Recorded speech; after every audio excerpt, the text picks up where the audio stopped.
پاکستان میں آج کل ترک ڈرامہ ارطغرل غازی کے چرچے بہت عام ہیں۔ چھوٹا بڑا ہر کوئی اس ڈرامے کو ذوق و شوق سے دیکھ رہا ہے۔ وزیر اعظم عمران خان کی خواہش پر ترکی کا ریکارڈ یافتہ ڈرامہ Ertugrul Ghazi P T V پر نشر کیا جا رہا ہے۔ ویسے تو اس ڈرامے کا ایک ایک کردار اپنی مثال آپ ہے، لیکن ڈرامے کی ہیروئن حلیمہ کی اداکاری کے ساتھ ساتھ ان کی خوبصورتی کے بھی بہت چرچے ہو رہے ہیں۔ اس لیے بہت سے مداح یہ بھی جاننا چاہتے ہیں کہ حلیمہ سلطان دراصل کون ہے۔ ارطغرل میں اہم کردار ادا کرنے والی اداکارہ کا اصل نام اسراء بلجیت ہے۔ اسراء 1992 میں انقرہ میں پیدا ہوئی۔ انہوں نے استنبول کی ایک یونیورسٹی سے تعلیم حاصل کی اور اب استنبول سے ہی لاء کی ڈگری حاصل کر رہی ہے۔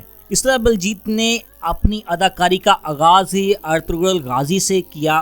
ارطغرل میں انہوں نے 2014 سے 2018 تک کام کیا۔ آپ کو بتاتے چلیں کہ اس وقت اسراء کا شمار ترکی کی خوبصورت اور مشہور ترین اداکاروں میں ہوتا ہے۔ اب تک اسراء کئی ایوارڈ حاصل کر چکی ہیں اور پاکستان میں بھی ان کی مقبولیت میں روز بروز اضافہ ہوتا جا رہا ہے۔ اسراء اداکاری کے علاوہ ماڈلنگ بھی کرتی ہیں، جہاں ان کے انداز کو خوب سراہا جاتا ہے اور بے حد لوگ پسند کرتے ہیں۔ 2017 میں ترک فٹ بالر کے ساتھ اسراء کی شادی ہوئی۔ آپ کو بتاتے چلیں کہ پچھلے سال جنگ کی حمایت کرنے والی پریانکا چوپڑا کو اسراء نے خوب کھری سنائی تھی۔ ان کی ایک انسٹاگرام پوسٹ خوب وائرل ہوئی تھی۔ اسراء نے لکھا تھا کہ محب الوطن ہونے کا یہ مطلب نہیں کہ آپ جنگ کو بڑھاوا دیں۔ اسراء نے یہ بھی کہا تھا کہ اقوام متحدہ کی غیر سگالی